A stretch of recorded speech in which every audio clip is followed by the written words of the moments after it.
Baltimore, we have a mandatory, you got to wear a mask inside. Mandatory, right? Man, people come up into spaces in like stores in Baltimore, no mask. And guess what? Places are tired of trying to police people and telling them to pull up their mask, because we're hearing story after story of people going to physical violence, even shooting people, because the work at the store simply said, can you put your mask on? And that's the issue. And when it gets to that point where you feel like you got to pull out a gun, not just on a black person, but just for any person, just because they're telling you to do something that you already know. I mean, there are big ass signs on the door. Oh no! In New York, three Texans were arrested for physically assaulting. Actually, it's right here. Okay, hold on. It's like a waitress. Oh, right here. The host is right. It is right here. Vax attack. Tourist tussle with New York City restaurant hostess who asked for vaccination proof. And there's a cell phone video. Let me see if I can go ahead and just play it. So come back to me. Let me go ahead and play it. And then and it's crazy how these folks are acting a fool. I can't find. Let's see here. And again, first of all, the city regulations require to show proof of vaccination. But here's the whole deal. I am not about to go to jail because somebody said, where's your vaccination proof, your card? I am not about to go into the legal system. That's about the dumbest thing in the world. You think if I am visiting New York, which means I have paid, I bought my ticket, I got a hotel, I've traveled there. You think I'm about to mess my damn time up because to get into a fight? Hell no. Now I got to pay bail. I'm still paying for the hotel room. Then if I'm held on longer than I'm supposed to fly back, now I got to buy me a new ticket. Oh, hell no. Here's the video, y'all, right here.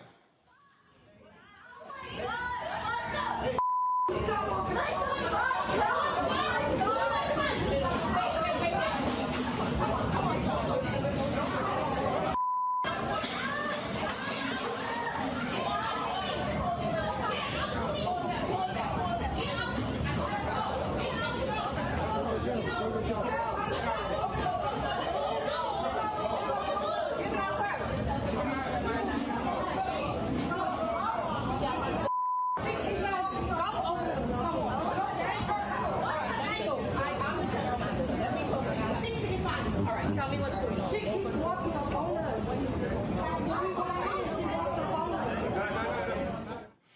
Okay, this is all on. She keeps walking up on her, y'all. Somebody walking up on you does not mean you get to swing on somebody and assault them.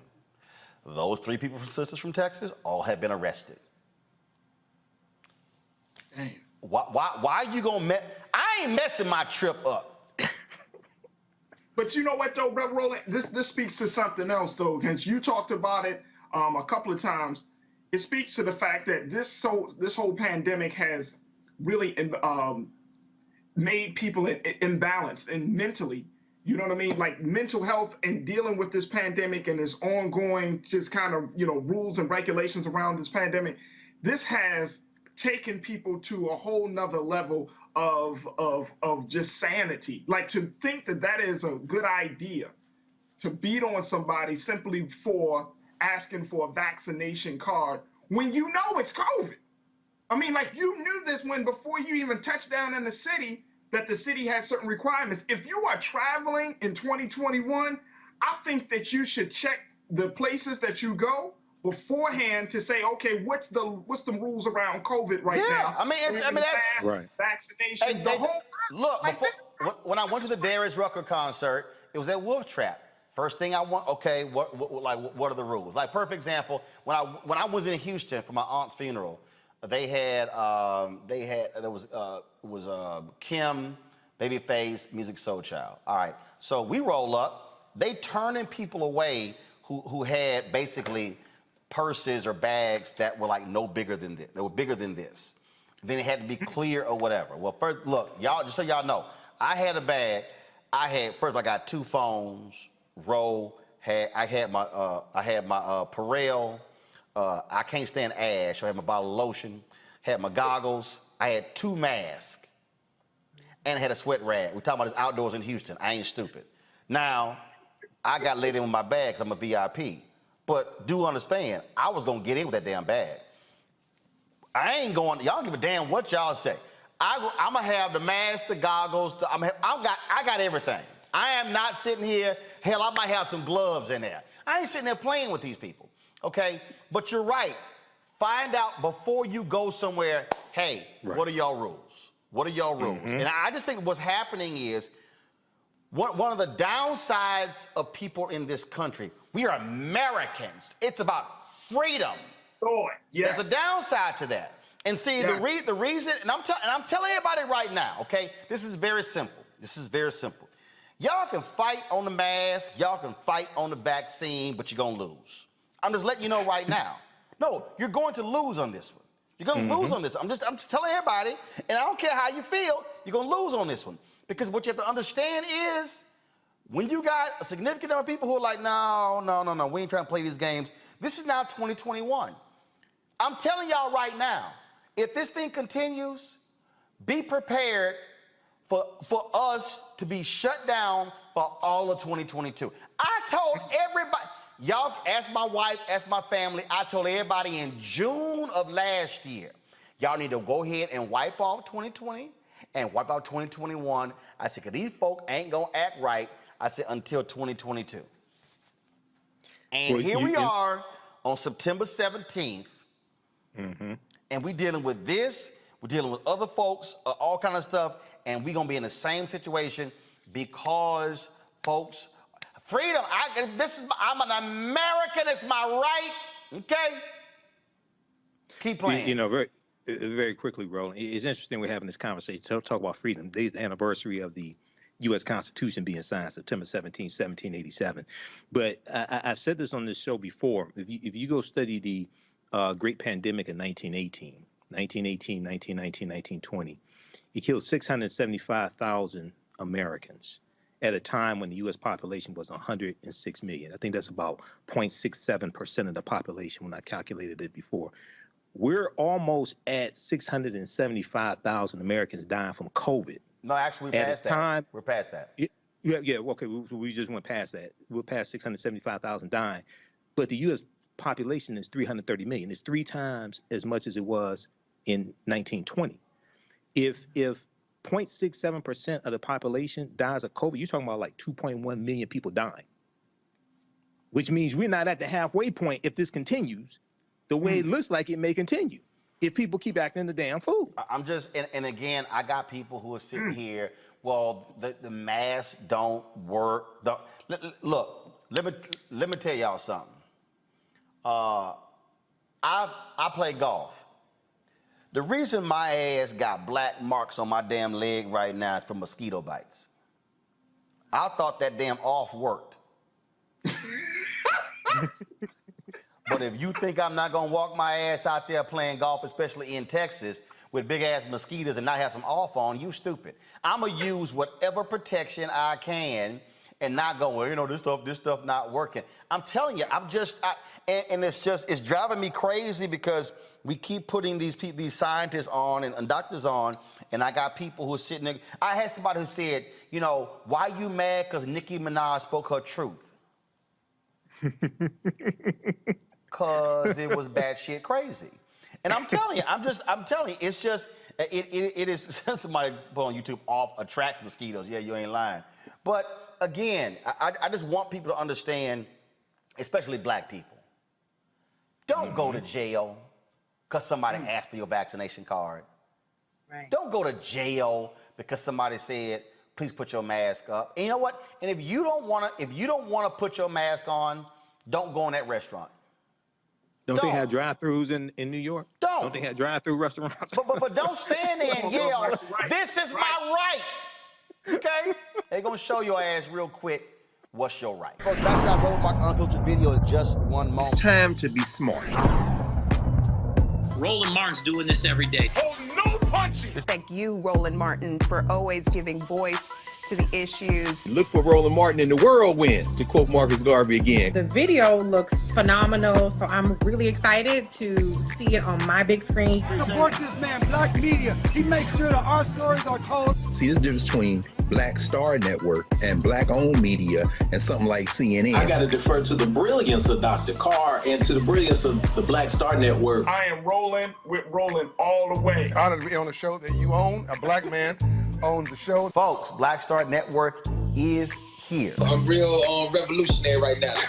Roland was amazing on there. Hey, Black, I love y'all. I can't commend you enough about this platform that you've created for us to be able to share who we are, what we're doing in the world, and the impact that we're having. Let's be smart. Bring your eyeballs home. You can't be Black-owned media and be scared. You dig?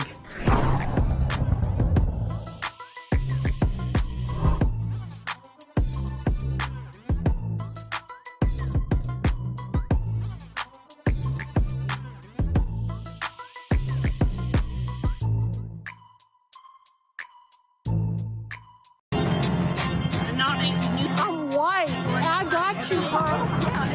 Illegally selling water without a permit on my property. Whoa! Hey! Give me your right. You don't live here. I'm uncomfortable.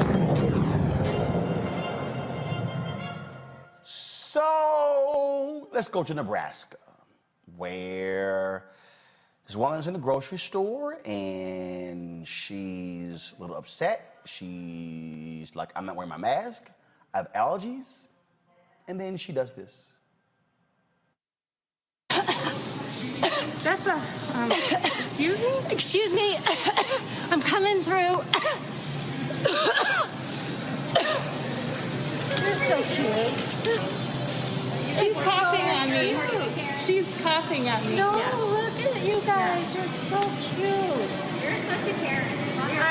Okay, whatever. You're such chic. Why don't you have a mask on? Because I don't need to have one on. I'm not sick, and neither are you. Okay, but you don't have to keep coughing at me. You don't know who's sick or not. Can you put It's my allergies. You I don't have know allergies. who's sick or not by looking at somebody. Yeah. And so 2 years ago, before anybody started talking about COVID, you were okay with that, though, going out not knowing you were sick, right?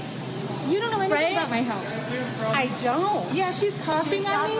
I have my allergies, and she got all freaked out because I'm coughing. No, she don't. No, she's coughing. How do you know? You don't know, and she just said, I don't know anything about her health. We don't know You don't know anything about my health.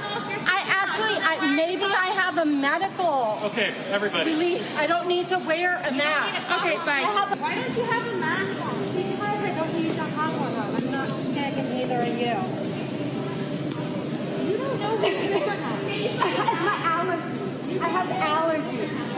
Oh, yeah. And so 2 years ago, before anybody started talking. Well, it did not take long to find out who she was. Y'all know Twitter don't play. Her name is Janine Hoskovec, and people found out that she works for the company SAP. Let me take that back. Coughing Karen used to work for SAP. This was issued.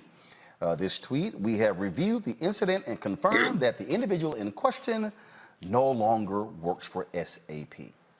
I keep saying, Kelly, every time one of these crazy-ass white people lose a job, a bunch of black people should apply. And I really think we can close the unemployment gap, because it's a bunch of crazy people who just, and again, it's just, oh my God, I have allergies. No, you are coughing on people on purpose. That video was uploaded to Reddit, and it's received more than 4 million views. Now she's looking for a job because she lost her job. She lost her job. She lost her job for being stupid. She was absolutely stupid. For me, even if we weren't in the age of COVID, what she did was unsanitary and straight wrong in any grocery store, any setting. But the fact that we are in the middle of a global pandemic, as far as I'm concerned, she's a bioweapon, and she should have gotten tackled by anybody within her vicinity. Because at this point, there is no excuse for the stupidity, for the naivete. There is no naivete as far as I'm concerned. This was dumb, and this was callous, and this was insidious. This was just mean for her to do something like that. And again, we're in a pandemic. You're supposed to have your mask in stores, in any public setting, and you're purposely not wearing it because you allegedly have allergies. I'm sorry, I have a lot of allergies, and the mask actually helped me not get sick from pretty much anything last year, because my mouth was covered and I wasn't, sniffing in pollen and mold and mildew and God knows what else is in the air. So that wasn't a valid excuse either. But like I said before, she was a bioweapon. And if it were me, I mean, on a bad day, she would have gotten some hands. On a good day, she would have just gotten dragged. But it couldn't be me in that video. Absolutely. The thing for me, Emma Congo, is these people are so, okay, fine, you don't want to wear a mask. Walk around the damn store, mind your business. When you start coughing on other people, we've seen this happen in other cases, and folks were fired. And I have absolutely no mercy whatsoever for any of these people. Not one of them. Oh, no. Not at all. Look, that's assault, man. I remember when the pandemic first started, and there was that in Ohio, that bus driver who was talking about this lady getting on and coughing and not caring. Then he died a few days later. She's doing that intentionally. And as Kelly was saying, I'm surprised that more and more people are not reacting physically to these guys, but at the end of the day, it's the pandemic. You don't want to get close to these guys, and we don't want to see the violence, but we definitely need to be seeing these consequences. And so I'm glad that SAP did that, and now her face is going to be out there, her name is going to be out there. And just like you in the first segment, we're talking about calling attention to what Christie and all of these guys are doing. We can't let people forget the ignorance of these people. So the videos got to be retweeted, they got to go viral, because we're going to be running into these guys in the next grocery store. And if the only way they're going to learn their lesson is to lose some money, then let them lose some money, because really at the end of the day, there should also be some criminal charges, because who's to say someone in her area when she was doing that, what if she did have it, and what if somebody did catch it? Wouldn't she be liable for that if it was traced back to her? They don't care about any of that type of stuff, but hit them in that economic pocketbook, that's a good start. But sometimes a little more may need to be done, and I'm talking about charges being filed. Absolutely. What if she caught it? You know what I'm saying? It's not even about if she spread it. What if she caught it? But they don't. But in their minds, they don't care. Folks, back to that Roll Mark Unfiltered video in just one moment.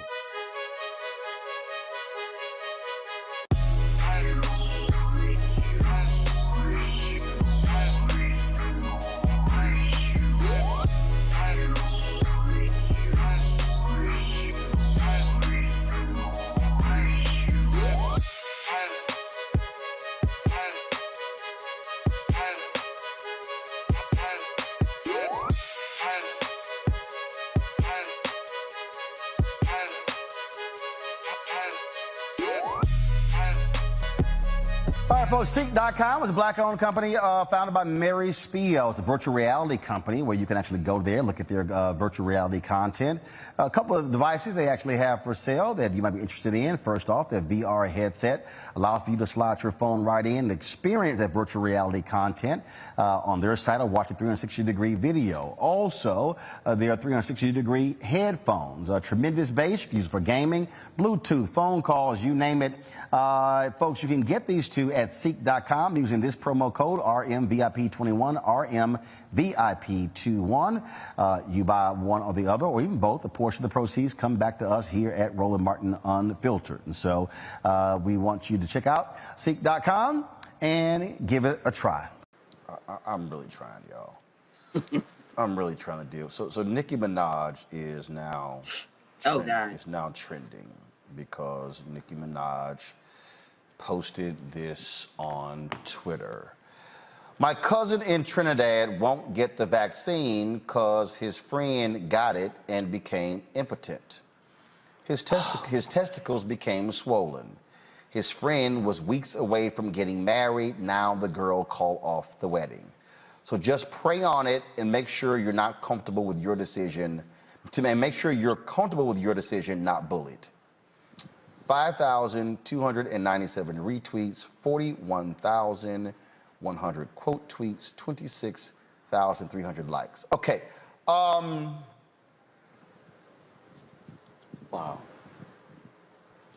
First, Congo.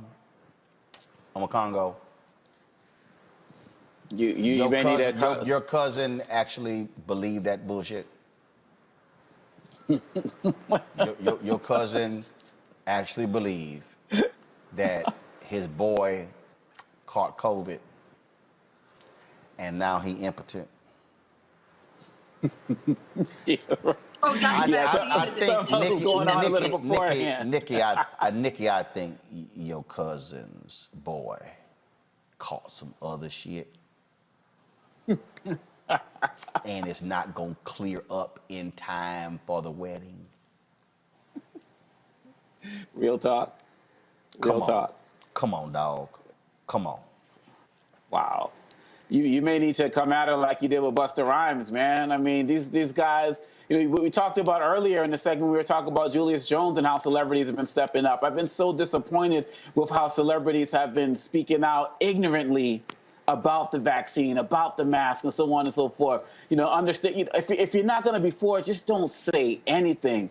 All people are going to see is Nicki Minaj says the vaccines make you impotent, and that's it. And people are going to run with that. I can't believe. And yes, it's probably going to be taken down, but it's already too late. You said it was like 4. She's trending now. Come on, it's going to be 1 million retweets by the time the night's over. It's all over the place. I mean, it's all.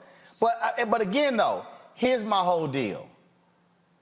My cousin told me his friend got the vaccine and now he impotent, and the girl called the wedding off.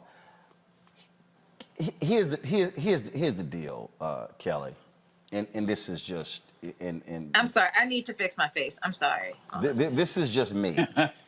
This is just me. Nicki Minaj has 22,600,000 Twitter followers. Okay. Mm-hmm.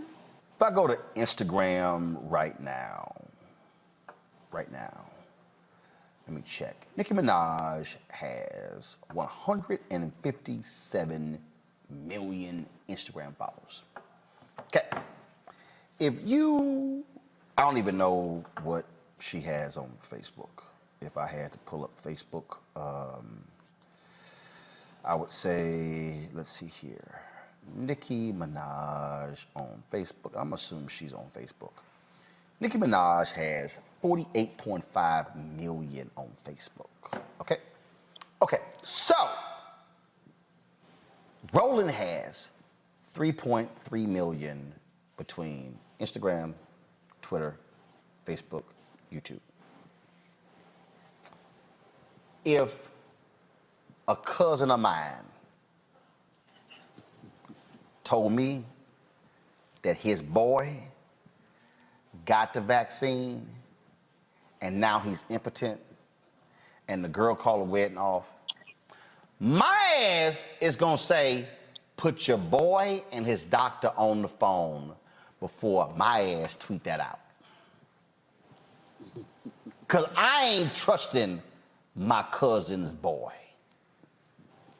to inform my 3.3 million followers, in her case, her 200 million followers. I'm just saying, I might ask a couple of more questions before that tweet gets posted. Go ahead. Two things. One, she doesn't have the journalistic integrity that you have for a plethora of reasons. You but ain't also gotta be a journalist. Oh no, I mean, no, you can be. That's just base. That's some hood stuff.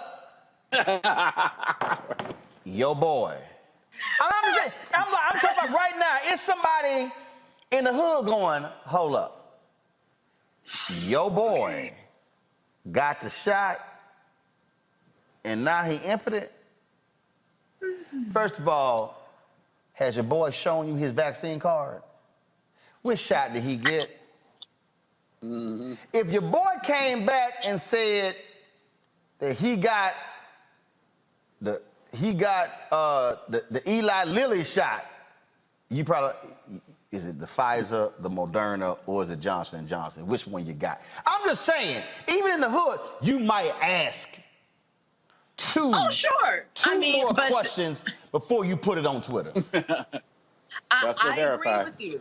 And, you know, trust but verify, I agree with you. But again, this is also the same woman who is married to a convicted rapist and cannot frequent certain establishments with her husband because of the restrictions of movement that he has on his person while he's on parole or on the sex offender registry list, one of the two or both. This is also the same woman whose brother is serving 20-something years for the rape of an 11-year-old that allegedly she is still trying to pay off the family to not talk about anymore. I say all that to say, even though it's not necessarily related, there's a couple tools missing in her toolbox in her noggin. So this does not surprise me that she would say such a thing. It is unfortunate that she has such influence and reach and is still that dense. But here we are. Somebody on YouTube said that boy got that hot sauce. Y'all know. Y'all know he's got a burning sensation, and it's not from the Eli Lilly shot. Folks, back to our Roland Martin Unfiltered video in just one moment.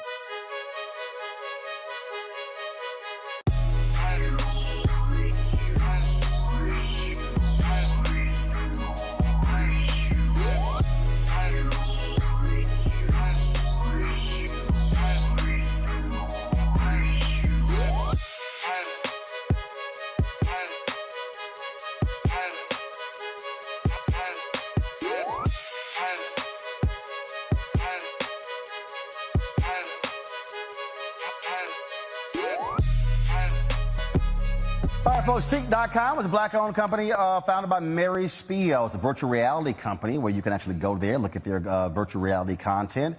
A couple of devices they actually have for sale that you might be interested in. First off, their VR headset allows for you to slide your phone right in and experience that virtual reality content on their site or watch a 360-degree video. Also, there are 360-degree headphones, tremendous bass, you can use it for gaming, Bluetooth, phone calls, you name it. Folks, you can get these two at Seek.com using this promo code RMVIP21, RMVIP21. You buy one or the other, or even both, a portion of the proceeds come back to us here at Roland Martin Unfiltered. And so we want you to check out Seek.com and give it a try. Colorado pastor who mocked AIDS deaths and spread vaccine conspiracy theories, he's dead. Wow. COVID-19. Good riddance. COVID-19. Wow. COVID-19. And so, oh no, he's not the only one. Let me play this here. Let me try to find it here. This is, again, I just want people to understand, again, these people who are putting all this COVID stuff out there, they make no sense whatsoever. There was one woman who was, same thing, she was in a store She was in a store. She absolutely was against mask mandates. She didn't like them. She was upset. If I can find the video, man, great. So she, this woman here, was caught on video in a mask and was going through, I have a medical condition. I'm not wearing a mask. I don't care, and I have it. She's an anti-masker. She's dead. She got COVID. So to Kelly's point, you're absolutely right. These folks who, right here, QAnon conspiracy theorists, conspiracists dies from COVID-19, and Trump-loving attorney accuses hospital of medical murder. Okay. I mean, but that's where we are. And so it goes beyond, Kelly, these folks just, stay in their lane. Just the coughing on people and flouting the rules. That's why folks are going to mask mandates, because you can't trust people to do the right thing. It shouldn't have to come to this, but unfortunately we're here. It shouldn't take, the government making you be healthier to do the right thing. But I'm all for a mask mandate. I'm all for, making sure that people are getting vaccinated. I'm all for a vaccine mandate, because at this point, it's not about, what's the word? It's not about you just being scared at this point. It's not vaccine hesitancy. It's vaccine refusal at this point. And I don't understand why this vaccine over all the others that are likely already in your body, because you have to get them in order to work pretty much anywhere or go to school anywhere. I don't understand why the COVID-19 vaccine is the one that people are up in arms about, and ironically are saying my body, my choice. And yet these are the most conservative people on the planet saying my body, my choice. And further, as I understand Hippocratic oaths amongst doctors, but at this point, this is like everybody's saying, this is a pandemic of the unvaccinated. And at this rate, people are dying not because of COVID, but because of already existing conditions, and they're not able to get to the hospital. 98% of the deaths, the COVID deaths right now, are unvaccinated. This woman named this 98%. This woman named Veronica Walsh. This is her. She died this morning, y'all. But this is her a few months ago in a grocery store. Down here, so it's not real obvious that I'm videoing.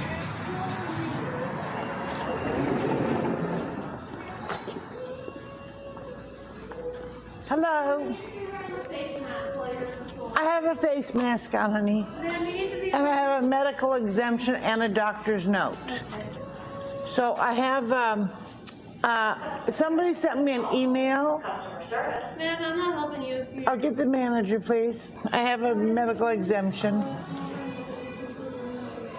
Down here, so it's not real obvious that First of all, you're dressed like Zorro. You play dumb games, you get dumb prizes. I'm sorry, you've got a mask over your eyes, but you don't want to wear a mask over your mouth. Congo, I'm sorry, but again, and I'm not trying to mock her, but she died this morning of COVID.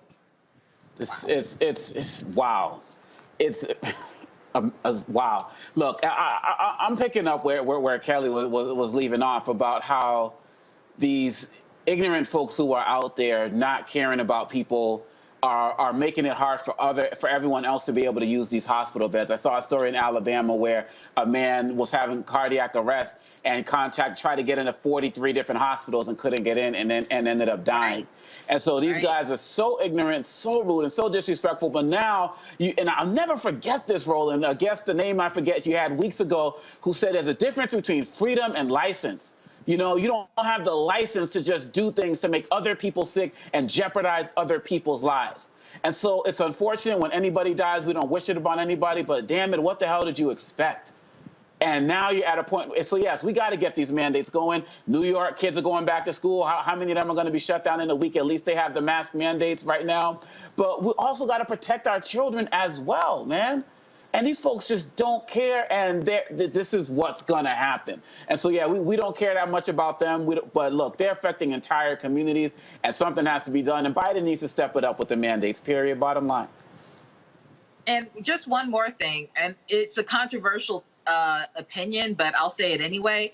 I really do feel like if you are unvaccinated by choice and you contract COVID, you lose your right to get hospital care. Just off bat. Like, if you really had every avenue at your disposal to get this vaccine and you choose not to get it because of whatever reason, I don't think you should be getting medical care. You should not be getting a hospital bed. There are people who are having heart attacks still. Other diseases still exist. Cancer still exists. Emergencies still exist. And you put yourself at risk by not getting something that is not only free and available, but is literally created to save your life, and you opt out of it. You basically gave yourself a DNR by not getting the vaccine. So you should not be getting a hospital bed. So I feel like that should be taken into consideration as well by hospitals and doctors, because they are overwhelmed by people who are frankly being dumb. And it's not about shaming them. They are, objectively speaking, being dumb by not taking something that is for them. It does not make sense to me. Folks, back to that Roland Martin Unfiltered video in just one moment.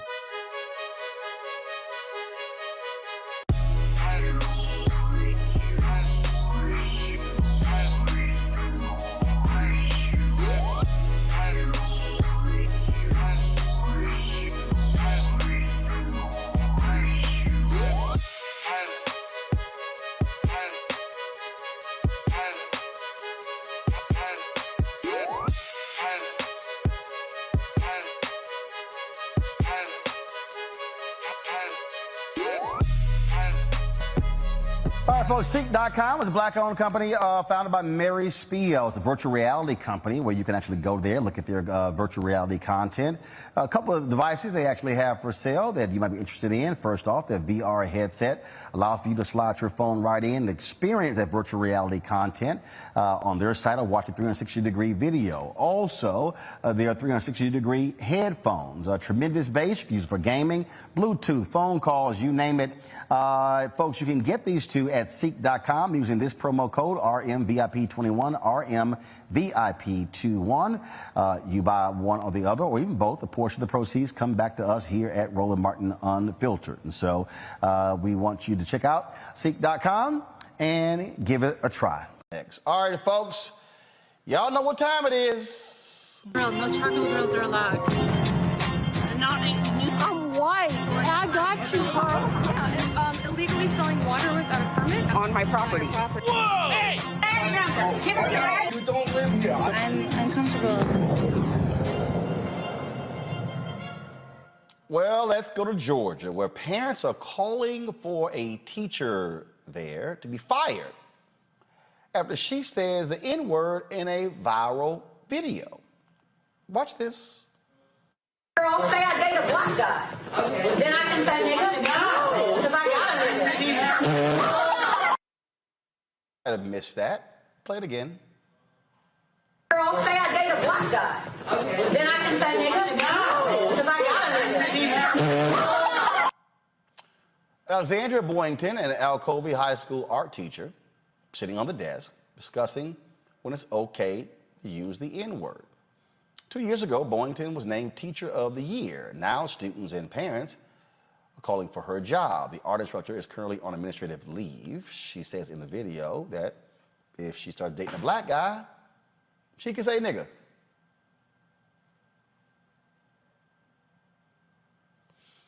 Really?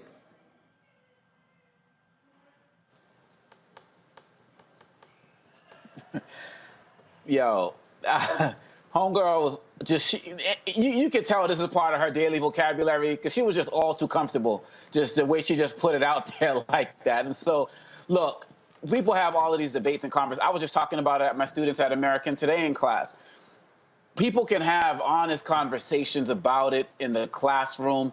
And I believe that teachers who are mindful and sensitive to the conversation of all backgrounds can spearhead that type of conversation. But this woman, she was sitting there acting like she was just all world, all too cool. And I'm glad that those students responded, hell no, because really at the end of the day, they think that the students are going to be like, oh, you cool, I'm with that. And they're like, hell no. And I'm glad the video went out. I'm glad the parents are calling for it, because we need to have real conversations about the usage of this term throughout. But this type of nonsense from an educator trying to be down, she needs to be down and out. Kelly, yeah, she was a little comfortable there. She tried it. I mean, there's not much to say here other than the fact that she was wrong and that she tried it, and she was still wrong when she tried it.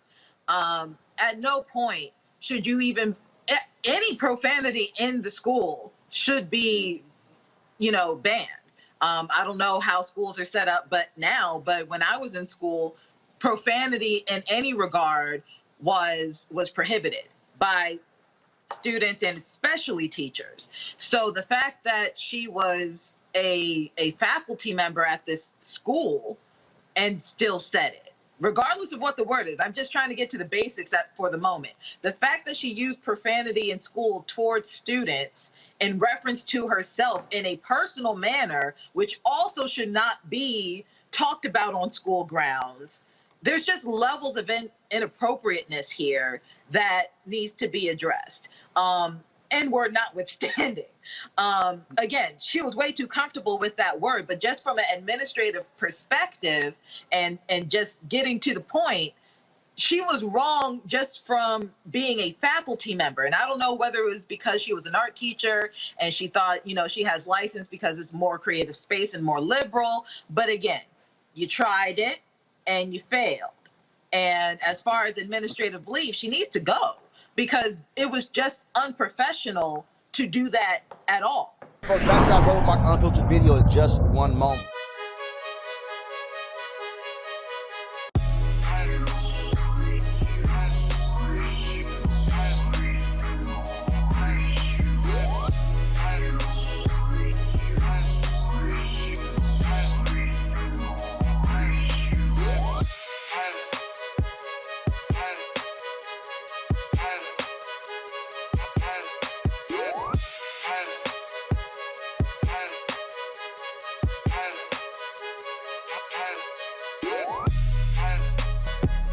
All right, folks, Seek.com is a black-owned company founded by Mary Spiel. It's a virtual reality company where you can actually go there, look at their virtual reality content.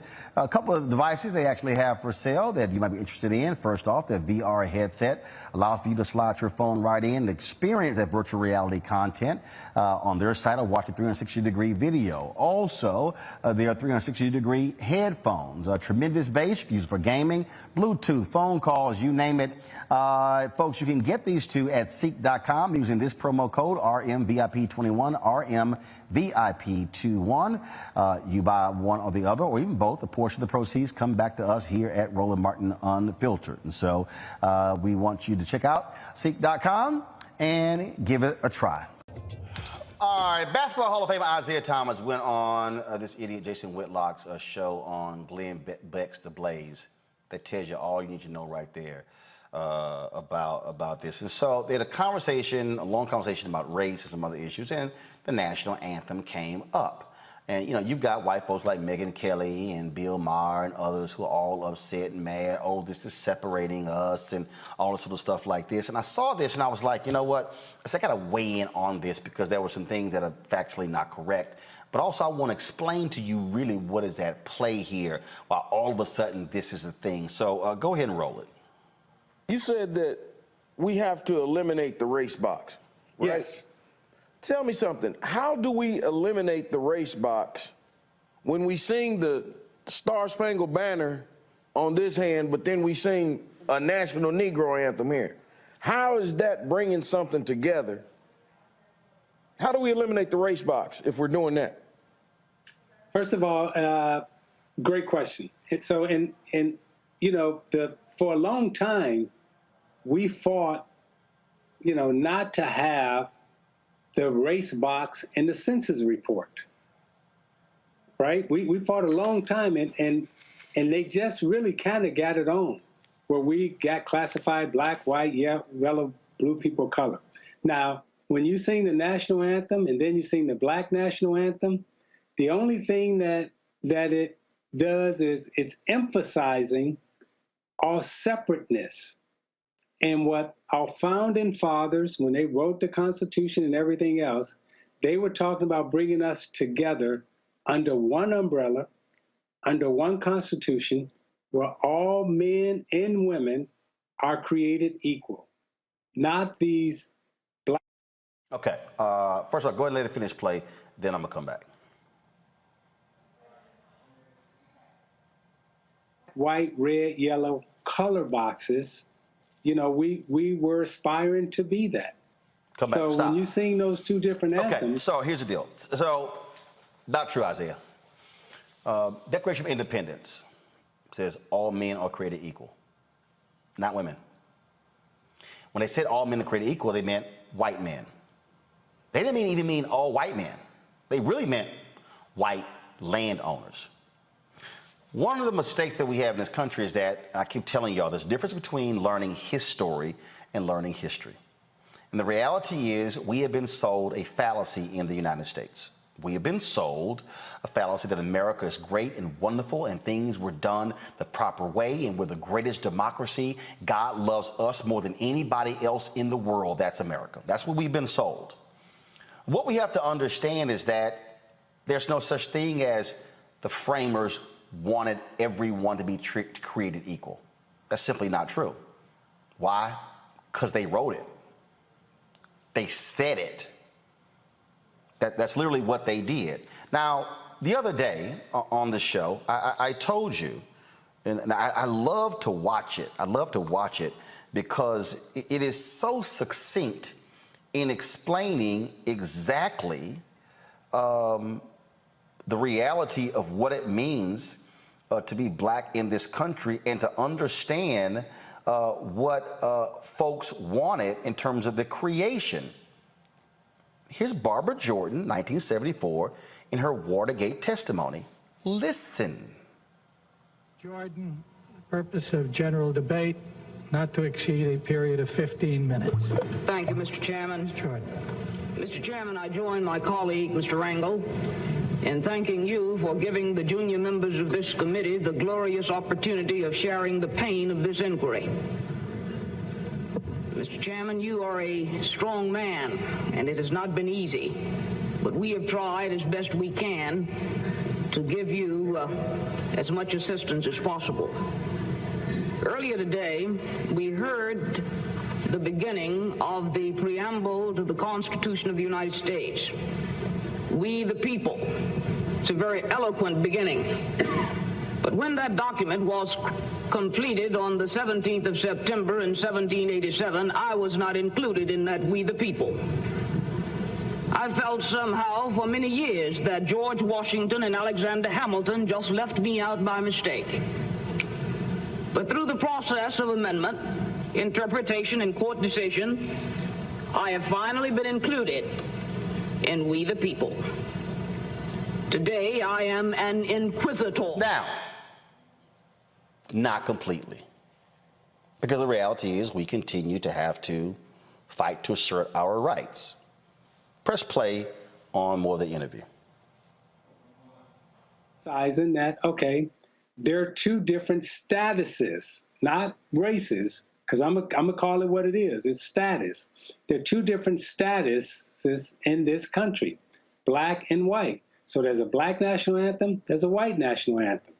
Okay, now, if you want to just have one national anthem, then let's come together collectively and decide, okay, what the national anthem is going to be for this country. Not just.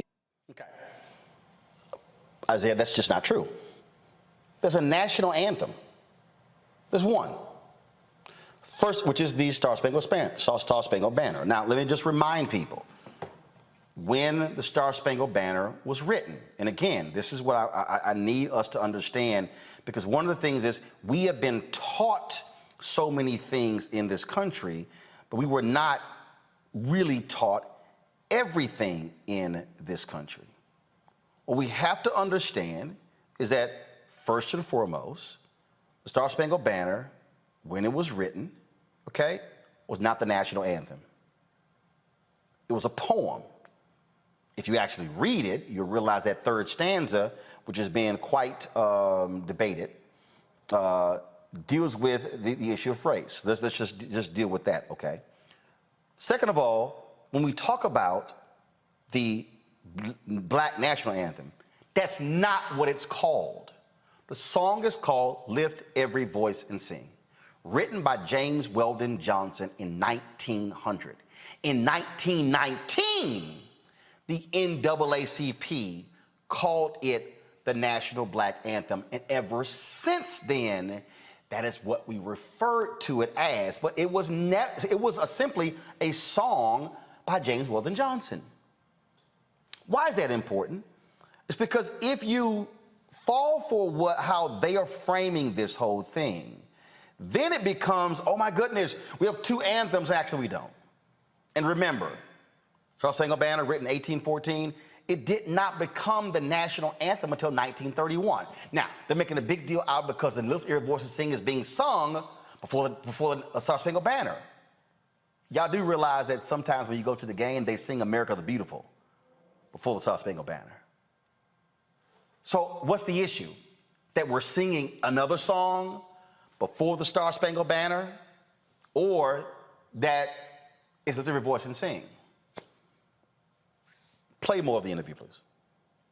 National anthem, because the white national anthem has classified as status. We can have an anthem that speaks for Italians, that speaks for Greeks, that speaks for Irish, that speaks for Polish, and that speaks for the Aboriginals who were native to this land already. And that's us. And so, Isaiah, the only thing what you just said takes us down the path that they want us to go down. Well, let's come up with a new national anthem that we all agree on. And once you do that, then their next step will be, well, let's come up with a new constitution that we all agree on. Oh, now let's come up with a new Declaration of Independence. And the only thing I'm trying to tell black people every day, like, hey man, I know shit started out bad, but that Declaration of Independence, Constitution, and National Anthem, it worked for us. Maybe it wasn't intended for us, but it did work for us. And these people that want you just to throw these things out and let's come up with all new, it's a game, it's a booby trap. It's no different than the same people that ran the game and threw hip hop. Again, it's, you know what? The N-word, it's now a term of endearment. We, the KKK, we're gonna gift y'all the N. See, I can't even listen to any more of that sheer stupidity from Jason Whitlock. And this is why Isaiah even going on there is just a waste of time. Because see, Jason Whitlock is a buffoon. When he says the Constitution worked for us, no. What we did was make that shit real. That's what Dr. King even said. He said, what did King say on April 3rd, 1968 at Mason Temple? Be true to what you put on paper. So what black people have done since we've been here and said to America, this your paper, this what you put on paper. Be true to what you put on paper. The reason Jason is a buffoon and lying is because and y'all heard me say this, 1619, go to 1970, use 1970 as a marker when we were technically fully free. We have only been fully free Americans for 51 years. And we're still not fully free. Because if we were fully free, there would have been no reason for the Superior Court decision today in North Carolina.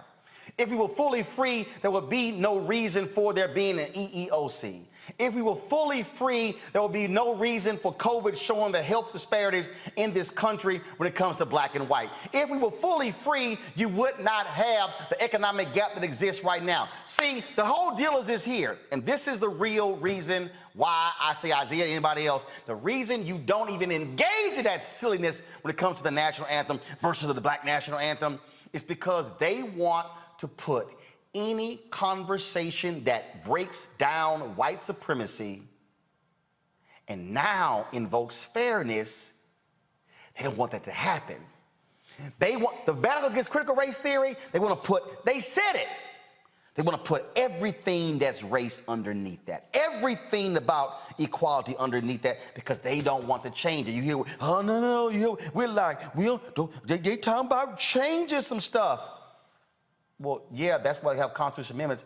Some things need to be changed. That's why when you saw the photo of John Lewis and Andrew Young and C.T. Vivian and Reverend Joseph Lowry, Eric Holder said that's Founding Fathers 2.0. Because, see, there was no American democracy from the Declaration of Independence until the 1965 Voting Rights Act. See, this is the game being played. Because the reality is this. White folks are born in America. They don't ask about what are my rights. They get them. We have to have special rules because it's still written for them. And this is the thing I need people to understand. And so, y'all, do not, Isaiah and everybody else, don't, if you do any more TV shows and bring a national anthem, you say, I ain't wasting my time with that. This is what I would have said, Isaiah. Jason, let's talk about how many black owners in the suites. Let's talk about, do you have equality with black coaches on the field? Let's talk about, Jason, how many black folks you got in the press box as well. See, they want us caught up in this, and black people didn't ask the NFL to play the national anthem. They chose to do so because they got their ass kicked up by Colin Kaepernick. Game recognized game. So I'm not going to fall for the silliness of Bill Maher and Megyn Kelly and the rest of these people. We're going to deal with the reality of where we stand in this country, and that, folks, is what must happen. Let's go right now to our good friend, Gerald Horne. He is the author of numerous books, The Bittersweet Science, Racism, Racketeering, and the Political Economy of Boxing. As a professor at the University of Houston in Houston, Texas. He also has another book we've talked on the show about. This is the one that drove all these white folks crazy who don't like the 1619 Project. It is called The Counter-Revolution of 1776, Slave Resistance and the Origins of the United States of America. And Gerald, always glad to have you here. The thing that I was just laying out there is, again, we're dealing with history and his story. America was not created for all men and women to be equal.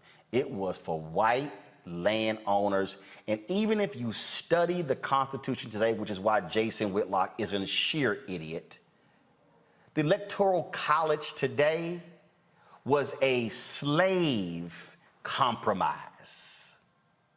That wasn't democracy because they still wanted to be able to control those white landowners who became president.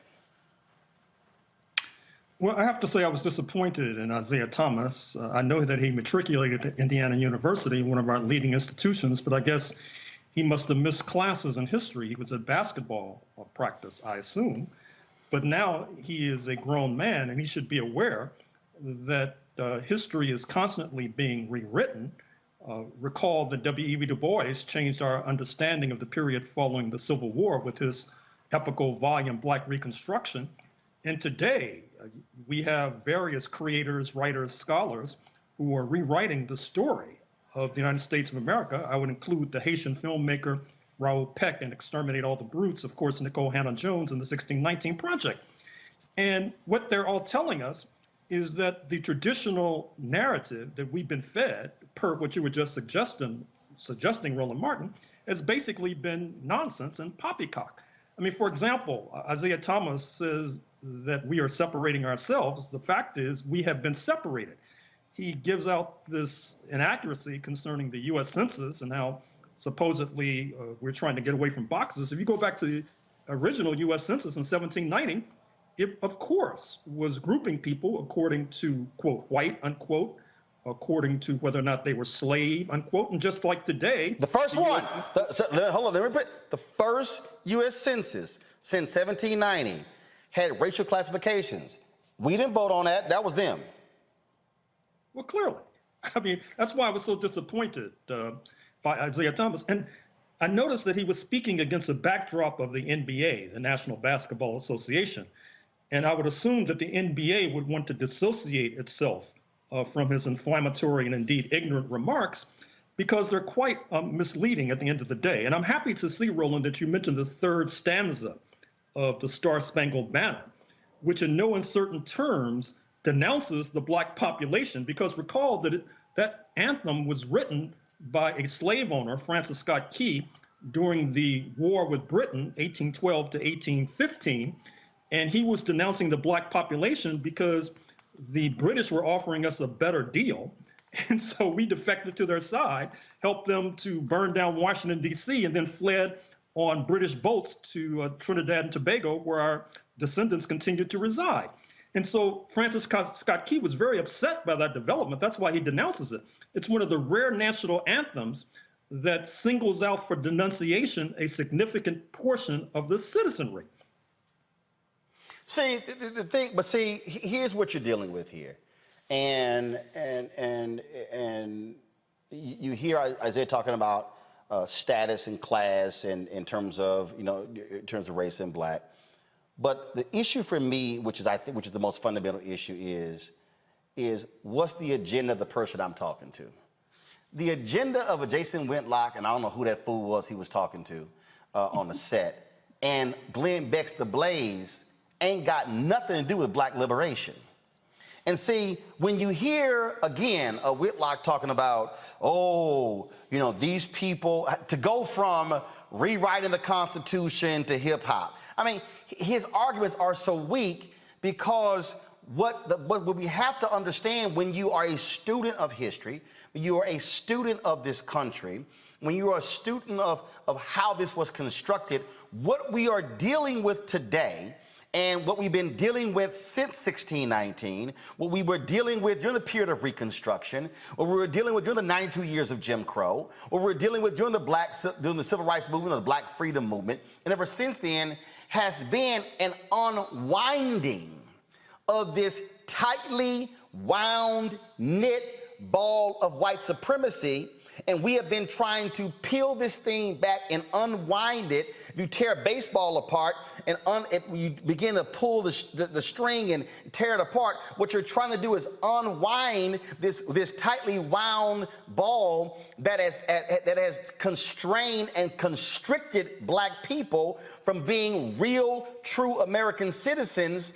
And when Jason says these things, what Isaiah's response should have been is, the changes have to be made because police departments today were slave patrols yesterday. And when you see their actions today, they're rooted in their history. When you look at the housing issue in America, look at redlining, the lack of access to capital, all of these things can all trace back to that very document that Whitlock was praising, as if somehow that document serves as the true freedom piece for black people. You can't say it is when the document itself was designed to choke us. This is a very serious conversation we're having, and I hope your audience realizes that. As you suggested a few moments ago, in state legislatures across the United States, there's this demagogic attack on what's called critical race theory. Now, the attacks on critical race theory really are misleading. In fact, what you just sketched an outline, Roland Martin, in some classrooms, particularly in the South right now, you could have a teacher being fined for telling the truth. Or fired. And so, yes. Or fired. And so that's why this is very serious, because what I'm afraid to say, Isaiah Thomas and Jason Whitlock were feeding in to this right-wing ideology, which at the end of the day may well come to bite them in the behind. And the fact that they don't even realize it makes it even more disturbing and troubling. I'm gonna pull my panel in here as well, and look, I talked to Isaiah and today, and I said, look, I sent him a text, and I said, I'm gonna talk about this on the show. Isaiah is supportive of the show, joined our fan club early on, and the thing that he said is that he said I really wanted to. He said the focus should really be on these birthing rights, if you will, and that is, again, if you're white in this country, what do you get when you're automatically white, and we're still fighting for these battles? But the thing that I am conveying is that they don't want us focused on the national black anthem versus the Star Spangled Banner. Not they want us focused on it. They want to focus on that. Because really what the strategy here, Gerald, the whole strategy, whether it's this critical race theory, 1619 Project, anything, it is really all about how can we rile up our white base to get them to think that they are about to take this stuff over and they want to change our values. And when people say our values, they're not saying our American values, they're saying our white values. They want to change what we have constructed because America has been constructed through the prism of whiteness. It has been defined by that. And what they do not want is for us, now that we have voting rights, now that we have representation in Congress all the way down, all of a sudden, oh, no, we don't want them having to change, change this. And I keep going back to, if I played it, they would block us on YouTube. That scene from The Good Shepherd, when Joe Pesci asked, he said, let me ask you a question. The Italians, we got our family, and he said, we got our family in the church. He said, the Jews got this. He said, he used the N-word about black people. He said, at least they got their music. The Irish got this. He said, what y'all got? And he said, we have the United States of America. The rest of you are just visiting. Mm. That is what all of this is about. Mm.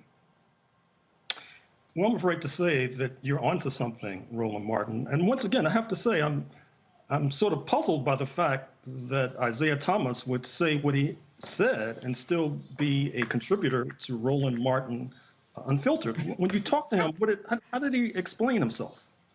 Well, no, he said that what he wanted to focus on was, again, these birthrights and what we don't have compared to whites.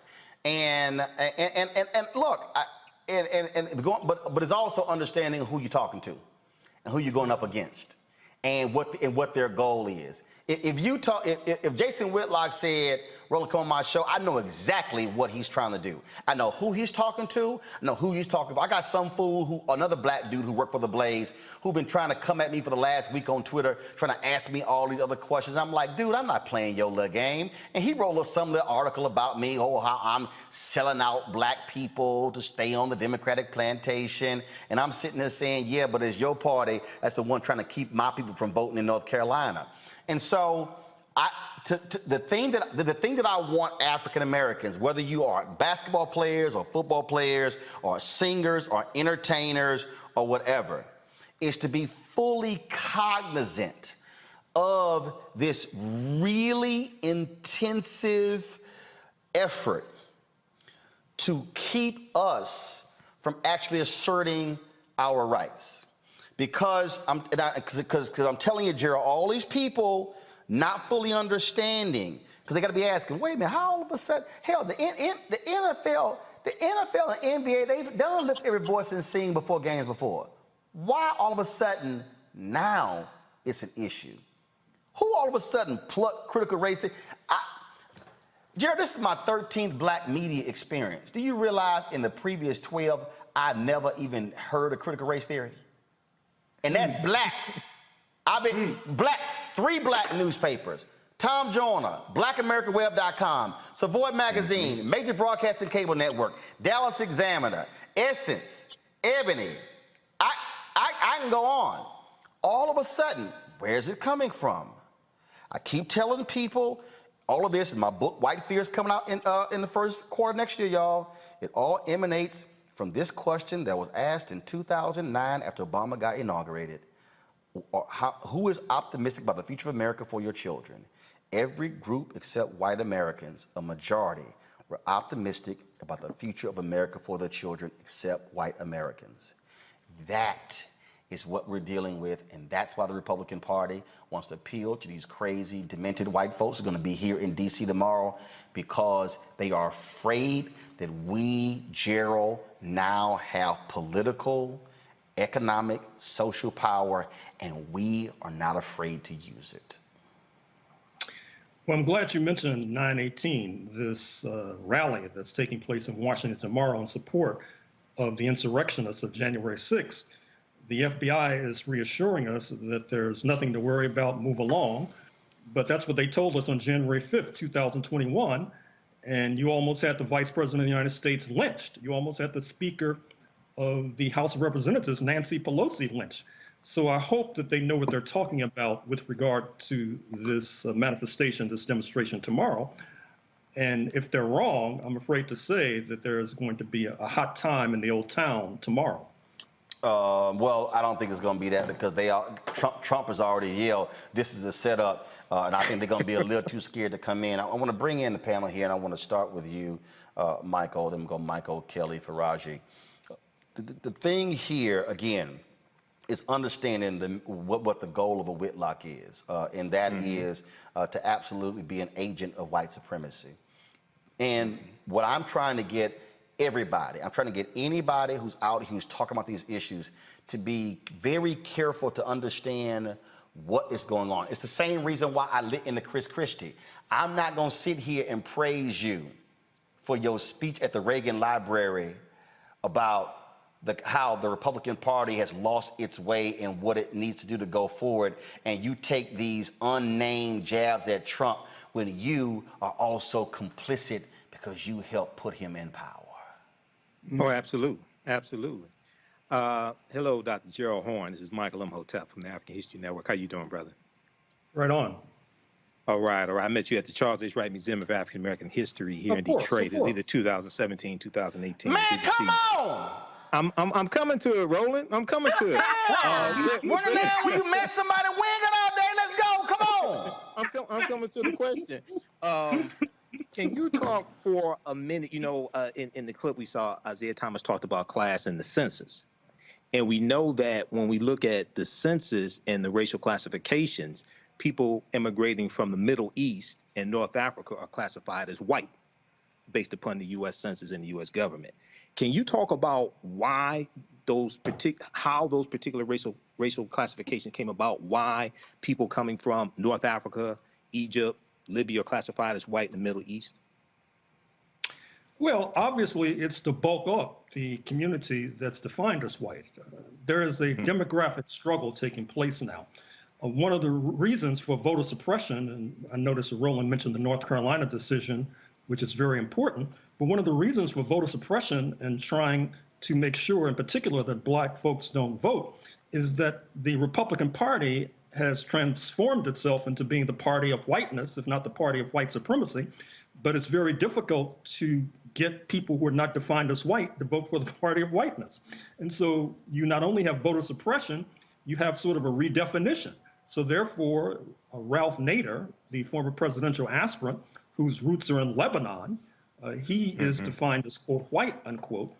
And even though I use the term Euro-American, oftentimes in lieu of white, in some ways that's a misleading term because of what you just said, because you don't necessarily have to have roots in Europe.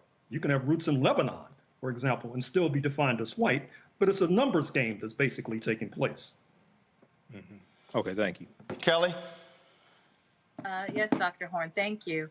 Something that I haven't really heard in this debate or discussion rather, because it's not much of a debate, is, and I think I already know the answer to it, but the fact that we don't talk about there are 4 other national anthems that we have outside of our main national anthem. We have America the Beautiful, My Country 'Tis of Thee, God Bless America, This Land Is Your Land. All of those are regaled or heralded as a national anthem in this country. Not the national anthem, but certainly up there as an American hymn.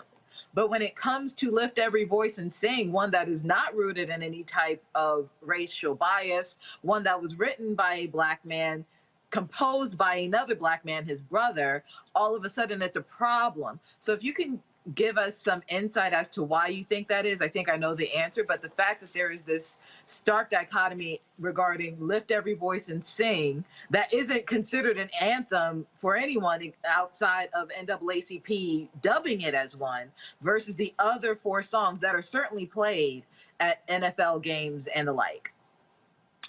Well, the short answer, and I'm sure you know this already, is that Black people are treated differently as a people apart.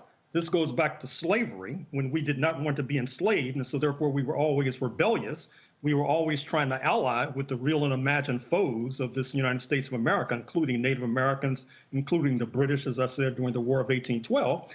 And as a result, when you engage in that kind of seditious behavior, motivated by a desire to escape slavery, you're treated differently, and you're treated as a people apart. I recall when I was at the University of North Carolina, Chapel Hill, and I was supposed to be organizing and forming a so-called Black Cultural Center. And the white supremacists say, well, that's separate. Well, I said, well, if I walk down the street, I see a Hillel Center, which is for Jewish students. Is that separate? And of course, it was not deemed to be so, because they were considered to be part of the overall white community. So the answer to your intelligent question is quite simple. We're treated as a people apart, in part because of our rebelliousness, which goes back to the slavery experience. And before, and there's this great article, folks, that is called, in the Washington Post. It's called "The Ugly Reason the Star-Spangled Banner Didn't Become Our National Anthem for a Century." And one of the things that the article lays out is that, first of all, as Gerald said, Francis Scott Key was an enslaver, came from the family. He also enforced, as the DA of DC, enforced slave laws as well. And he also recommended his brother-in-law to the Supreme Court, Roger Taney, you know, the dude with the Dred Scott decision. That tells you all. But the thing that's interesting about this, Gerald, and this is where, of course, Jason Whitlock would never admit to, because people don't want to understand, people don't want to accept history, but they want to believe his story. And this article lays out in here is that not only did Francis Scott Key, was he a racist and believed Black people were inferior, and that if they actually were free to be shipped back to Africa, guess how this song became popular? It became popular among post-Reconstruction white Southerners and the military, who pushed for it to become the national anthem, the United Daughters of the Confederacy. Ooh. Yep, There it United is. Daughters of the Confederacy. Yep. They help. But the folks want us to act as if those things didn't exist. Faraji, your question for Gerald. Yes, Dr. Horn, it's a pleasure to talk to you. Just very quickly, I mean, I think it was absolutely very ignorant of Isaiah Thomas to say that a song emphasizes our separateness when it wasn't a song. It's been history. It's been something that's been researched. But even more so, Dr. Horn, I want to get your thoughts on, you know, there's often, when we have these big conversations, especially about race, there's often Black people and white people who jump to the point of talking about unity, talking about reconciliation between the races, without really talking about truth and accountability, without saying, hey, some things have to be done to repair the damage that has been done to Black people all across this, you know, in the United States and across the globe. So how do we take this conversation beyond everything is all right? We had a Black president, things are on the right path, we're all in this together. How do we kind of step back a little bit to really look at the issue of, let's look at the truth of the history, and this is the part that I think scares both black and white people. Somebody has to take accountability. White people have to take accountability for what they have done to our people. It's not enough just to say we give you a little bit here, we got a couple of celebrities there. I'm talking about a full-grown, massive, full-scale accountability. How did we get the conversation going in that direction, sir? Well, if you look historically, the way we were to escape both slavery and Jim Crow is that we lengthened the battlefield. We internationalized the struggle. That's why we were in alignment with Native Americans, for example. That's why you had Paul Robeson, for example, and Martin Luther King Jr., who raised the question of the war in Vietnam. In that light, I was very disappointed to see that at a historic gathering that took place on September 7th, 2021, just a few days ago, you had a virtual summit of the African Union and the Caribbean community, CARICOM. Present and speaking were the President of South Africa, Cyril Ramaphosa, President Kenyatta of Kenya, Prime Minister Motley of Barbados. They laid out a whole Pan-African agenda. We really haven't seen something of this scope, perhaps since the Pan-African Congress of 1945 in Manchester, England. Now, what's disappointing is that there was no Black American participation, and it was a wonderful opportunity for us to raise our issues, because, of course, they raised the question of reparations. The Caribbean brothers and sisters, we're going to raise that, and yet we were not there to amplify that call. I think that one of the things we have to do is get our organizations to try to be more globally minded, to try to not let these opportunities pass, and to make sure we have delegations meeting regularly with the African Union, headquartered in Addis Ababa, Ethiopia, and the Caribbean community headquartered in Georgetown, Guyana, because as our comments this evening have suggested, the forces on the battlefield right now, in terms of the four corners of the United States of America, given voter suppression, given we're talking about coup d'etats that might happen as soon as tomorrow, it's not a very promising scene just looking domestically. So here's what, to button this up, here's what I want to see happen. And that is, and like I said, I talked to Isaiah. I talked to several other professional athletes who reached out to me, who I talked to today as well, about the segment and the various thoughts. What I want us as African Americans to do, I want us to please go read Jackie Robinson's book, I Never Had It Made. Why? Because Jackie Robinson, in the book, wrote why he would not stand for the national anthem or the Pledge of Allegiance. Jackie Robinson, the same man who they tried to court-martial in the military, the same man who broke the color barrier in baseball. First of all, the true major league players were in the Negro leagues, but they called the major leagues because that's where the white money was.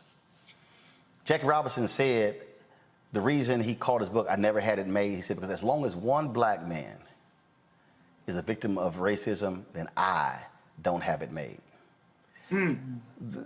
That's what Jackie Robinson wrote in his own words. Go read the book every time someone wants to throw Jackie Robinson in somebody's face when they want to talk about how we all come together. But this last point is the critical point. And I only played a snippet of the interview, and if you want to go back and look at the whole interview, that's fine. But I need black people to stop embracing others when they go, can't we just come together? Because I need you to understand what they're really saying. I saw people saying, why can't the nation come together like we did after 9/11? And the reason I'm gonna put these two together, because I need y'all to listen to what I'm saying. America has always asked us to put our issues down, so we can stand together as one. Come on. America asked our black athletes, when you run and box for America in the Olympics, you are representing America, the red, white, and blue. Yet when Muhammad Ali came back from Rome and went into a diner in Louisville, Kentucky, in his US of A jacket with a gold medal around, they said, nigga, you can't eat in this restaurant. And that's when he went and threw the medal into the river in a fit of anger. The reason folk want to play the games, and this is why I disagree when I saw that clip with Isaiah, is when they say, why can't we just come together as one? Why can't we just have one song? Why can't we just stand unified? Because I cannot stand unified in a song at a game if you don't believe that when it comes to the ownership.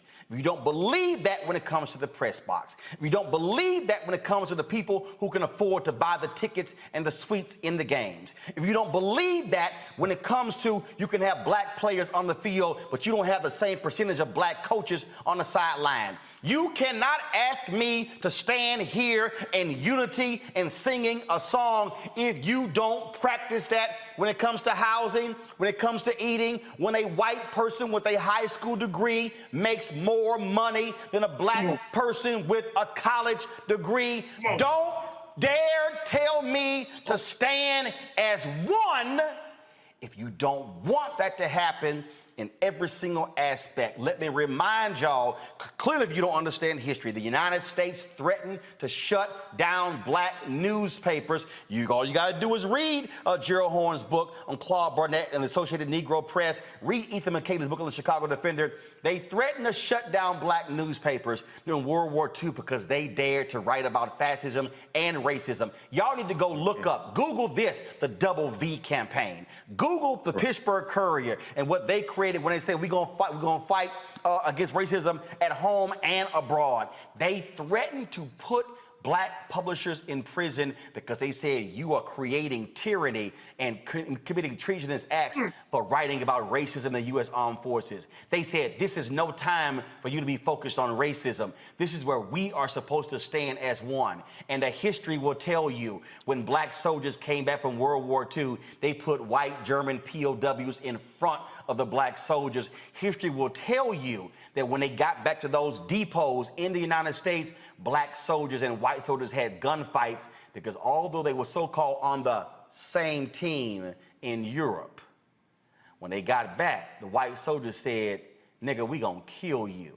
And that's why black soldiers were lynched in their uniforms. That's why Byron Della Beckwith struck down Medgar Evers, an armed forces veteran, in his own driveway. So please, I don't want to hear the bullshit about can we all be as one singing a song, because if you don't want to stand with me on fighting racism, sexism, and bigotry, I don't want to hear a damn thing about you trying to sing a song with me.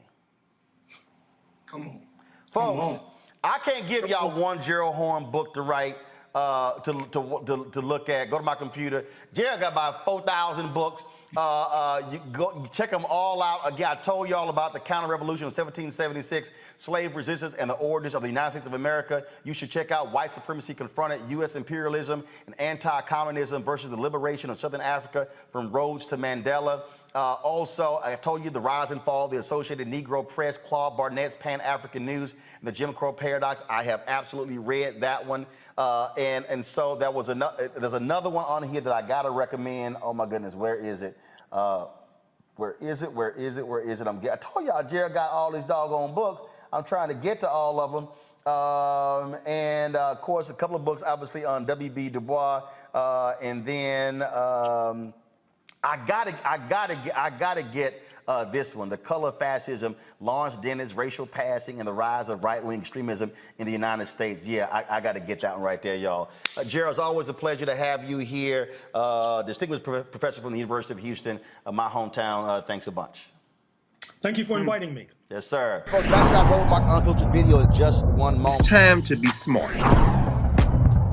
Roland Martin's doing this every day. Oh, no! punches. Thank you, Roland Martin, for always giving voice to the issues. Look for Roland Martin in the whirlwind, to quote Marcus Garvey again. The video looks phenomenal, so I'm really excited to see it on my big screen. Support this man, Black media. He makes sure that our stories are told. See, this difference between Black Star Network and Black-owned media and something like CNN. I got to defer to the brilliance of Dr. Carr and to the brilliance of the Black Star Network. I am rolling with Roland all the way. Honored to be on a show that you own. A black man owns the show. Folks, Black Star Network is here. I'm real revolutionary right now.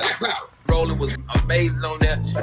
I love y'all. I can't commend you enough about this platform that you've created for us to be able to share who we are, what we're doing in the world, and the impact that we're having. Let's be smart. Bring your eyeballs home. You can't be Black-owned media and be scared. You dig?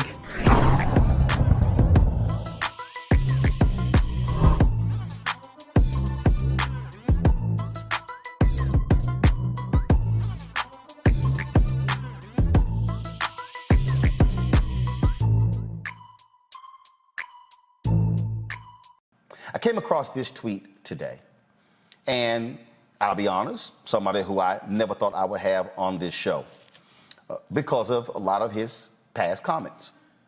Former Congressman Joe Walsh of Illinois, Mediaite posted a clip of my segment on ABC this week. And Joe Walsh tweeted this: "Spot on, Roland Martin.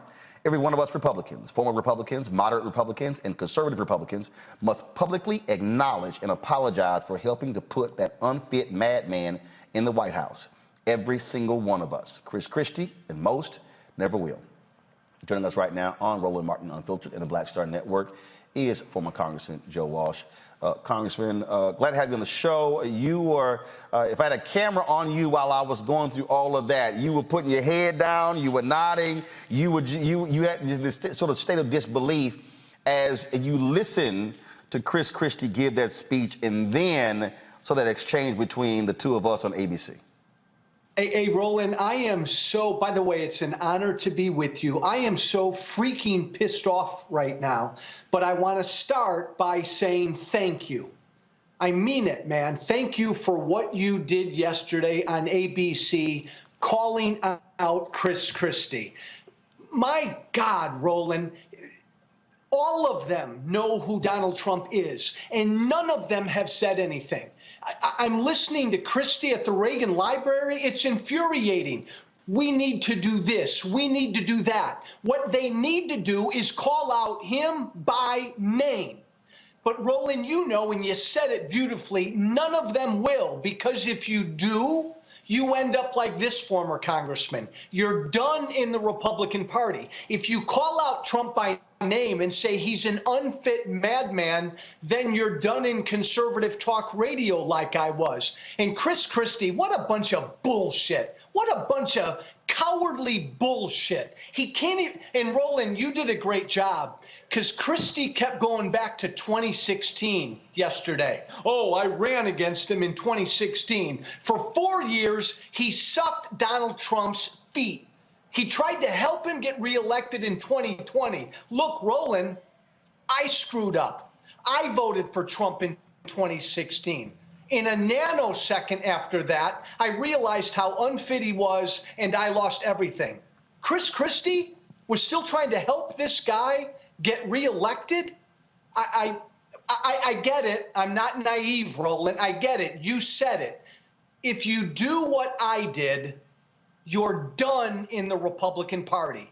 And screw Chris Christie and Rand Paul and all these other guys, because they've sold their soul. I'm sorry. And that right there is the biggest thing for me, because, you know, they love talking about integrity and honor and principles and valor and value. They love touting their Christianity and their faith.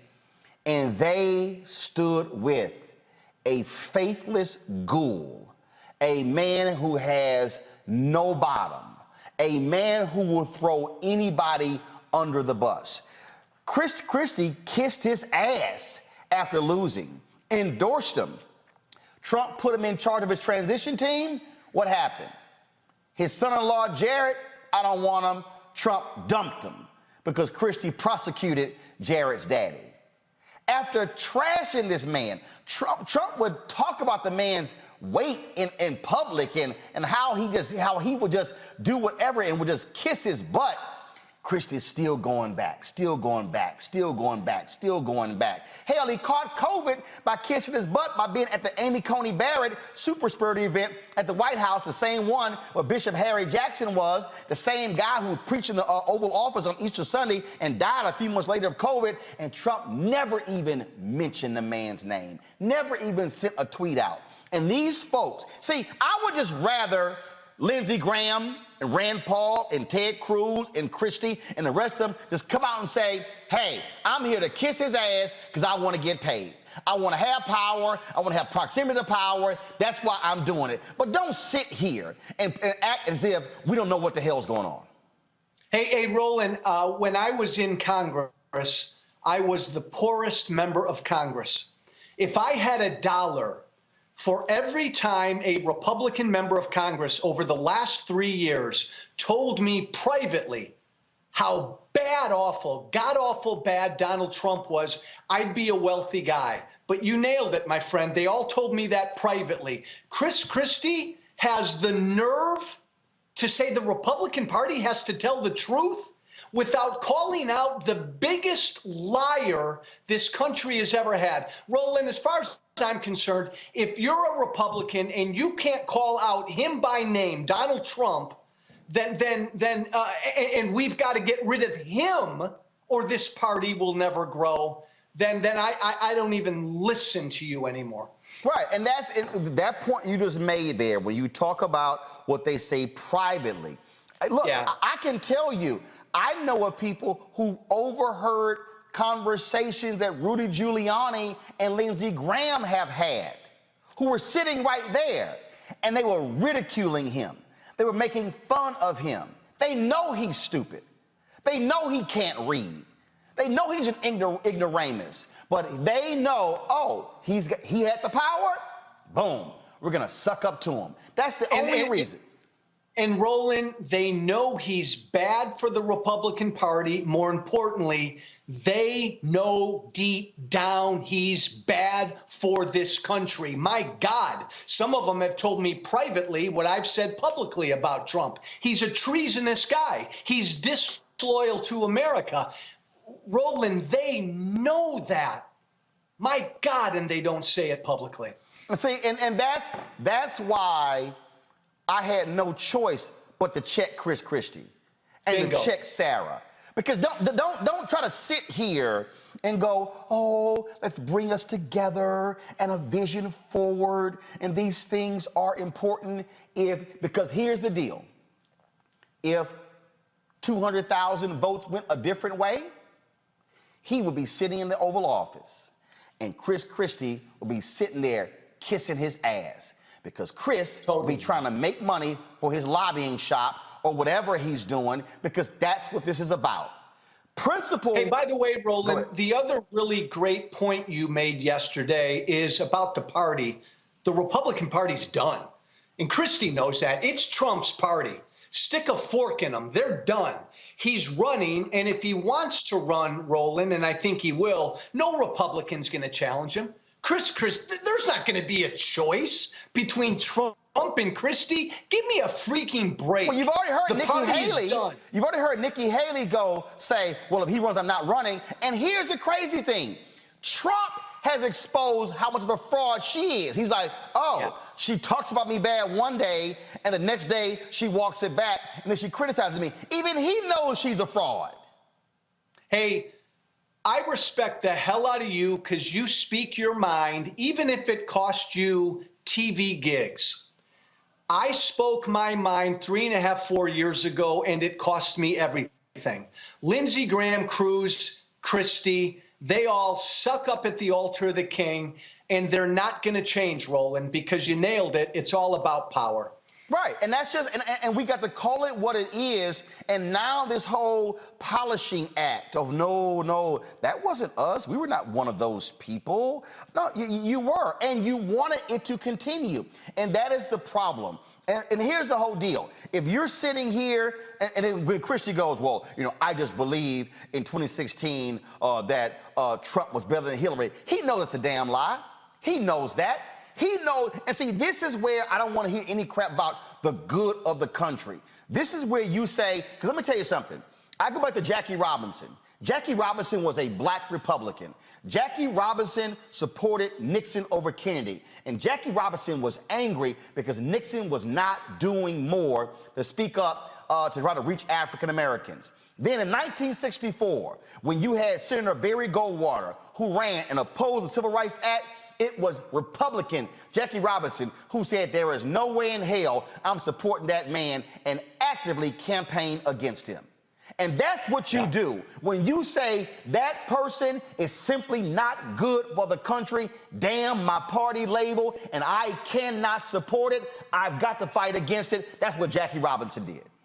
Bingo, Roland. I have stood on the public square for 3.5, 4 years, publicly apologizing to the country because I helped create Donald Trump. And I'm profoundly sorry about that. Chris Christie did too. Rand Paul did too.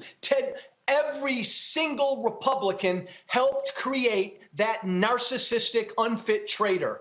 We have to own it. And if you're a Republican and you can't own it, I don't want to hear from you.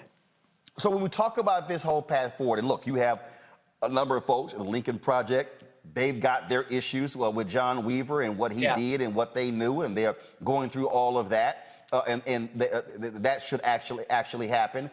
Sherry Jacobus, I spent a lot of time with her on CNN, and she's talked about she's fighting cancer, but she talked about how the Trump people went after her and, yes, destroyed her life as well. And that's the thing right there. They are about destroying your life. This isn't like, okay, we disagree politically. No. They want to destroy your life. They want all your money cut off. That's the reason why Reince Priebus, Trump just slapped this man around like a little child and just abused him, fired him on the plane in a tweet, and then he had to catch a ride with somebody else, and Reince Priebus still walking behind, kissing his ass. And then now he's trying to sit here and have this recount in Wisconsin leading that. And I'm sitting here going, man, do you have any integrity? Any? Like, are you that man disrespected you? Ted Cruz, the man called your wife ugly. Yeah, the man called your wife ugly. No, you're right, man. But then there are all these other Republicans who just kept their mouths shut for 4 years. What has Paul Ryan ever said? John Boehner, my former speaker, wrote a book and came out and said how bad Trump was. He still voted for Trump in 2020. They kept their mouths shut. And that to me right there is the fundamental problem. Because you know what? Look, I got a problem with a lot of Democrats who said, I just can't vote for Hillary Clinton. You know what? They didn't. And she lost. Yeah. She lost. Had those Democrats who did not like her said, I got to put that aside and vote for her, I personally think they screwed up, because what they didn't do was what Republicans actually did. Republicans said it's about power. But the issue for me was this here. The issue for me between Hillary and Donald Trump, and I said, we knew how bad this man was. We knew how pathetic this man was. Black women absolutely knew how awful this man was. And I said, if the country listened to black folks and not voted for Donald Trump, we would never gotten those 4 years. But what this man has unleashed, and that, to me, Joe, is why I was even more offended. I'm looking at Chris Christie going, how dare you stand there and talk about the conspiracy theorists and how we can't listen to them when you supported him and the man was throwing out conspiracy theories the day he walked into the Oval Office. That wasn't brand new because he lost to Biden. Christie empowered that. He empowered that. This is where, Joe, you have far too many people who are in the media who want to be clubby, in bed with these folks, chummy with them, and they don't want to press them too hard. I mean, that's just the real deal. People have to understand it is a major inside game for all the folks in Trump world that exists out there, and that's the game. And I'm sorry, I'm just not going to play that game and let somebody sit in front of me and just say this crap, and they've never owned up to it. You can't go to an AA meeting and make any progress unless you have to say with your own mouth, I'm an alcoholic. I'm a drug addict. You can't look. I'm born and raised Catholic. You can't walk in confession and not say, "Forgive me, Father, for I have sinned." In fact, these same Christians are the ones who say you've got to profess with your mouth that Jesus Christ is your Lord and Savior. These folks want to say, "Oh no, I wasn't with that. I wasn't done with any of that. No, I was privately advising him against it." Yeah, but you watched it and then you said nothing.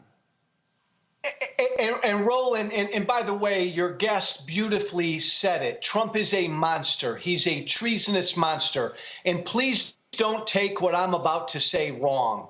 I almost have more respect for nuts like Matt Gaetz and Marjorie Taylor Greene, Lauren Boebert, who really believe Trump's bullshit than I do Chris Christie. Chris Christie knows that Donald Trump is a lying, treasonous monster. I have less respect for Christie and Lindsey Graham and Cruz because they know the truth. Marjorie Taylor Greene's an idiot. She believes it. These guys know the truth about Trump, but for power, they won't call him out. Well, it is important to own up to it. I mean, you talked about that and what it has cost you, and in Republican circles, you are absolutely persona non grata. You talked about losing the radio show because your radio show was on how many stations? About a couple hundred stations, lost them all. But you know what, Roland? Because you can't be anti-Trump in conservative talk radio. Here's the other thing, though.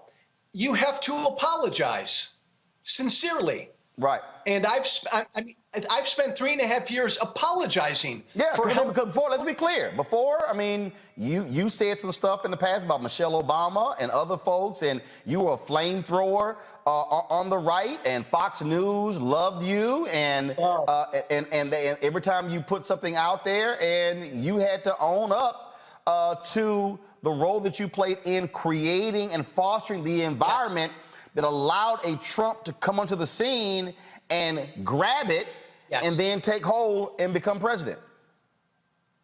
Hey, Roland, I helped create that. You agree with me, I think. The GOP base has been radicalized. Oh, absolutely. When President George W. Bush said on Saturday, he was talking about the Republican Party in terms of the similarities between the radical, I call them domestic terrorists in the United States, and the folks who attacked us on 9/11 in terms of what their goal was. So he didn't name Trump, he didn't name party, but everybody knew exactly who he was talking about. And all of us Republicans and people like me, Roland, we helped radicalize the base so that when Trump came along in 2016, the demagogue he was, they were primed for him. We got to own that, apologize for it. So what are you, last question for you, in terms of moving forward? I think you're going to see more speeches like this, and I'll give you a perfect example. People laud Senator Mitt Romney. I don't. You know why? Because he gave that speech, all that hoopla before Trump got elected, and then was kissing his ass trying to meet with him to become his Secretary of State. And see, that's the same thing. Say, I'm sorry, you don't play with evil. You don't play footsie with evil. I got to go to church. You can't sit here and pray to God, but then you want to kick it with the devil. I mean, you simply can't do. Lightness and dark cannot coexist at the same time. And so that to me is, again, the same thing. So sure, now Romney wants to say the right stuff, but even Romney has not apologized for trying to get in and and play footsie with him and trying to become his Secretary of State, because that was the same thing. It was power. It was power, Roland. And Mitt Romney, I respect him. He didn't even say who he voted for in 2020. Come on. Here's the deal. The Republican Party is Trump's party. He's got the party by the balls. It doesn't matter what people like Chris Christie say. Donald Trump owns the base that is now radicalized. If he wants to run, Roland, the nomination is his, and nobody will challenge him. And the fear that I do have, is that his radicalized base, because he lost, will be even more fervent.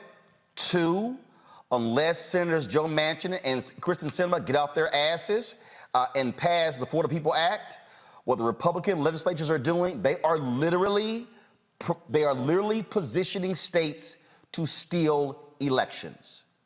And this thing is real in terms of what's happening. Hey, Roland, you've got Larry Elder out in California today who refused to say that he would accept the results of the election, win, lose, or draw.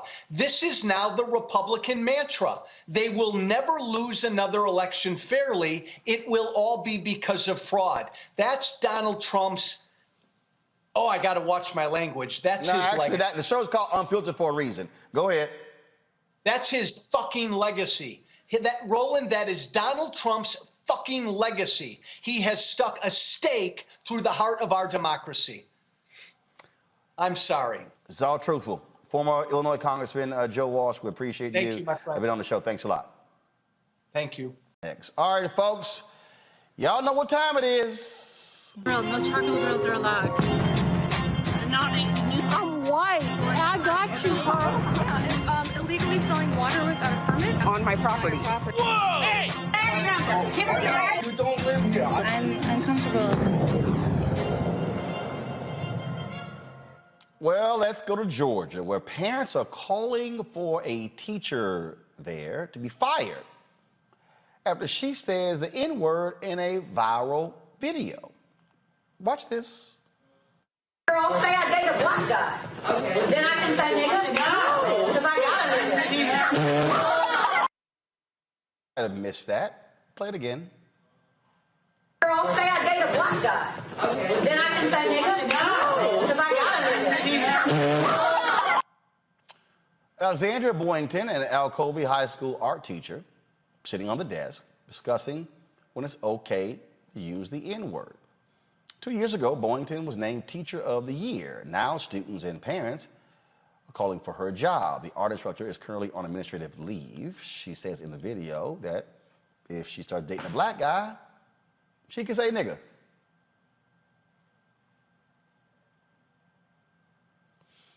Really?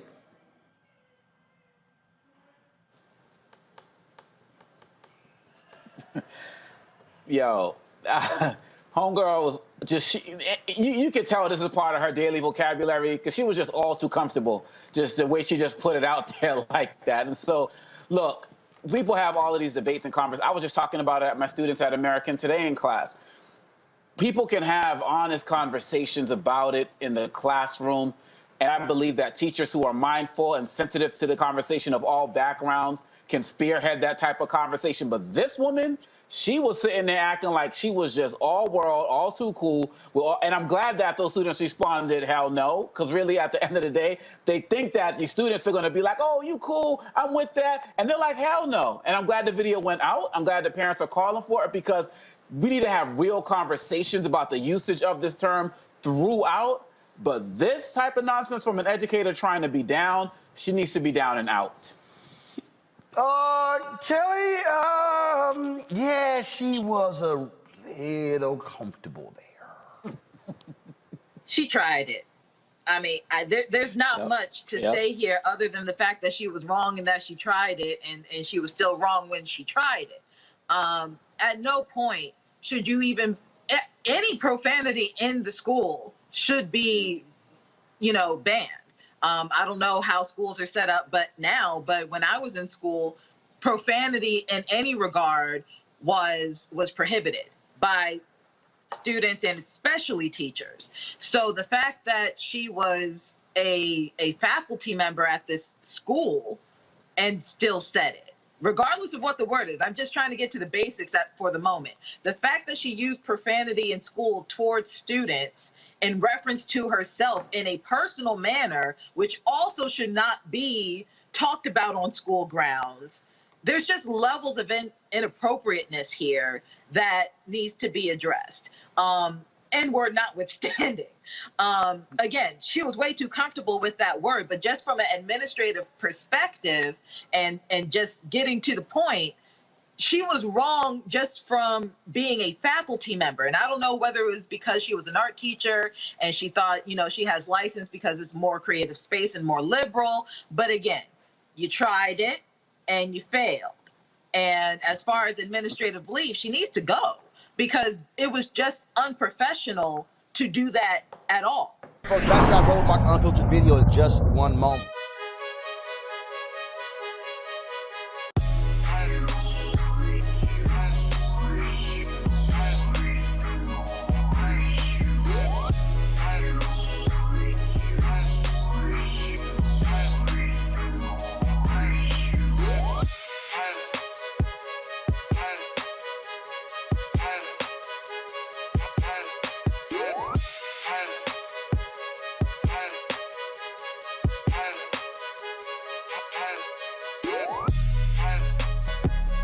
All right, folks, Seek.com is a black-owned company founded by Mary Spiel. It's a virtual reality company where you can actually go there, look at their virtual reality content.